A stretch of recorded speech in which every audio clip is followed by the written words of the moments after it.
안녕하세요. 애솔입니다. 네, 오늘 이지스와 뉴진 스펙 12호 매도하는 게 정말 쉽지 않았죠. 이런 상황에 내일은 쿼드 메디슨 플러스 스펙 2개까지 총 3개 종목이 같이 등장을 합니다. 쿼드 메디슨부터 체크 포인트 한번 확인하시죠. 마이크로 니들 패치 기술을 개발한 회사였고요. 피부에 머리카락보다 가느다란 미세 바늘, 이 니들을 가진 패치를 붙여서 약물을 주사 없이 체내로 전달하는 방식을 얘기합니다. 특히나 GSK, LG화학 등의 파트너십을 통해 기술력을 입증을 받았습니다. 현재까지는 한림제약, 상명이노베이션, LG화학, 글락소스미스클라인, 라이트재단 등과 3건의 기술 이전, 6건의 기술 제휴 계약을 체결했습니다. 최종 배정 내역부터 보시면 우리 사주 조합에서 미달이 없었습니다. 1인당 평균 배정 금액이 약 1,400만 원 정도가 됐는데 다 소화가 됐고요. 기관 투자자도 미납 없었습니다. 최종적으로 확약은 71.98%입니다.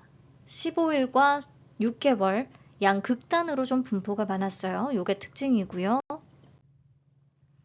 적용을 해서 상장일에 유통 가능한 물량을 계산해 보면 366만 8,855주 줄어들고요. 주식 총수의 32.35%에 해당하는 수준이라 유통 물량은 여전히 좀 많은 편에 속합니다. 그리고 공모가 기준으로는 약 550억 원, 아주 가볍지도 그렇다고 무겁지도 않은 적당한 사이즈라고 할 수가 있겠죠. 역시나 상장일에는 기존 주주의 비중이 79.33%로 가장 높고요. 그 다음에 일반 청약자 11.58%, 국내 기관 7.39% 순서입니다. 상장일 유통 물량을 보유한 기존 주주는 벤처금융, KB증권, NH투자증권, 직원, 개인 등등 다양한 구성이고요. 기타 소액 주주의 비중도 좀 높습니다. 투자 설명서에는 최근 3개년 이내의 유상증자 발행 내용만 나와 있더라고요. 주식 매수 선택권을 행사한 직원들은 4,058원에 들고 있을 거고요.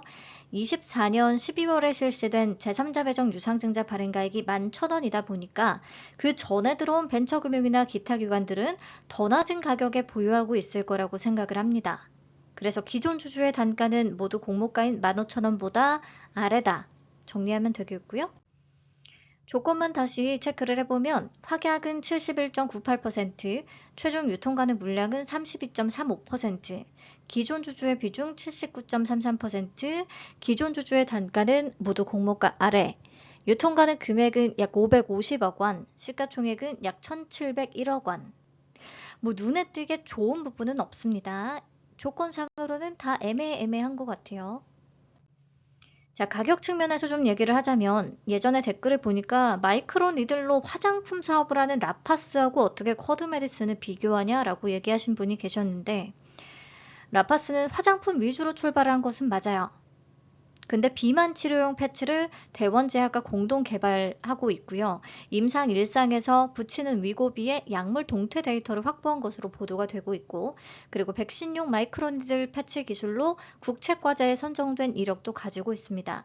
그렇기 때문에 의약품 플러스 화장품 측면에서 그나마 가장 직접적인 비교 대상이 될 수 있다고 봐요.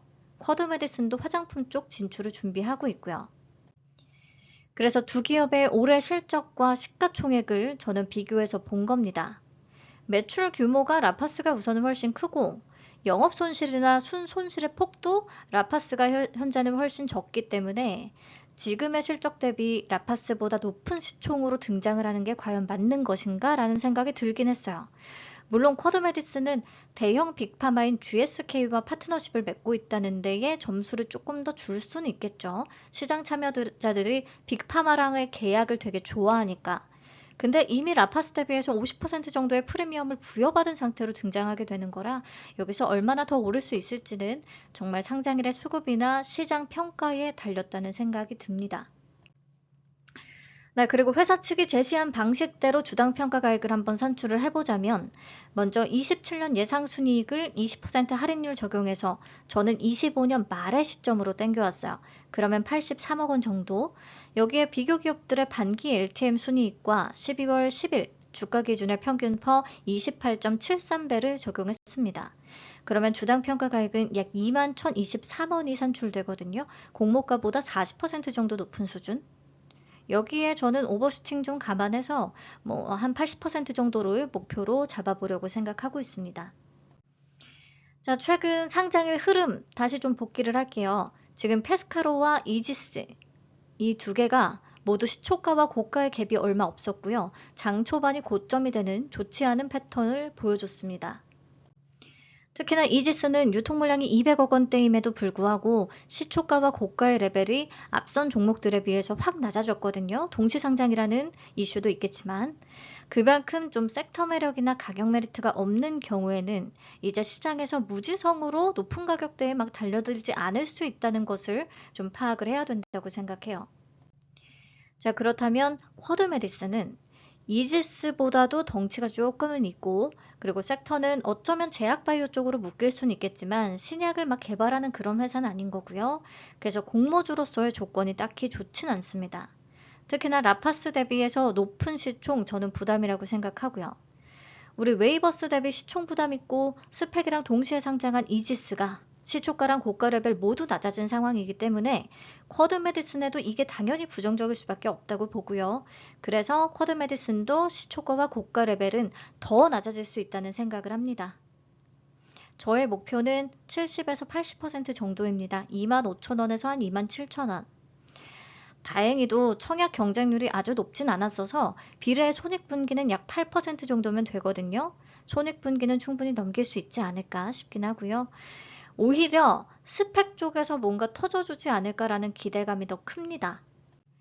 왜냐면 우리 붙게 되는 두 개의 스펙이 교보 19호와 키움 히어로 제1호 스펙인데요. 둘 중에서 교보 19호가 최종적으로 확약이 76%나 잡히면서 유통가는 금액이 43억 원까지 굉장히 가벼워졌다는 큰 매력이 생겼습니다.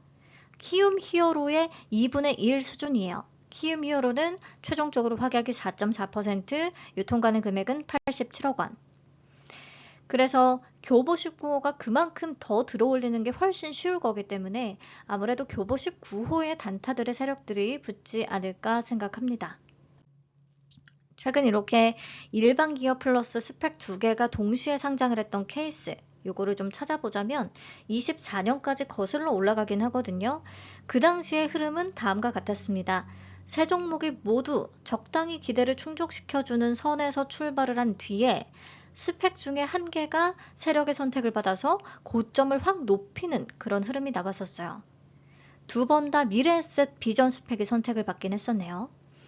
아무튼 저는 그래서 개인적으로는 교보 19호를 조금 천천히 팔겠다는 마음으로 볼 예정이고요. 최소 더블 이상을 기대하고 있습니다.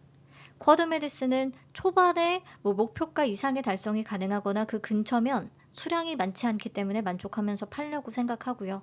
키움 히어로도 장전의 동시효과 보면서 목표치를 정해봐야 될 것 같긴 한데 지금 보고 계신 두 사례 중에서 고가 기준의 수익률이 가장 낮았던 스펙이 HMC IBZ 7호고요. 이게 고가 수익률이 27%였던 거니까 좀 참고를 해서 키움 스펙도 한 2,500에서 2,600원 이상에서는 팔아보자 라고 생각을 하고 있습니다. 최소 2,500, 2,600 정도. 요즘은 스펙이 또 워낙에 잘 뛰다 보니까 키움 스펙도 생각보다 고점이 높을 수도 있어요. 근데 교보 19호의 수급을 뺏길 가능성이 크다라고 봐서 감안해서 욕심 없이 팔려고 생각 중입니다. 네, 최근 스펙들의 상장의 성과 마지막으로 또 참고해서 한번 보시고요. 지금 교보가 43억 원이면 BNK 제3호 때랑 비슷한 사이즈거든요. 그래서 네, 교보 19호에 한번 기대를 크게 걸어보도록 하겠습니다. 네, 우리 그래도 매일이 정말 공모주로 돈 버는 날들이네요. 내일도 더 기쁜 금요일이 되기를 바라며 공모주와 함께 12일 아침에 뵙도록 하겠습니다. 감사합니다. 안녕.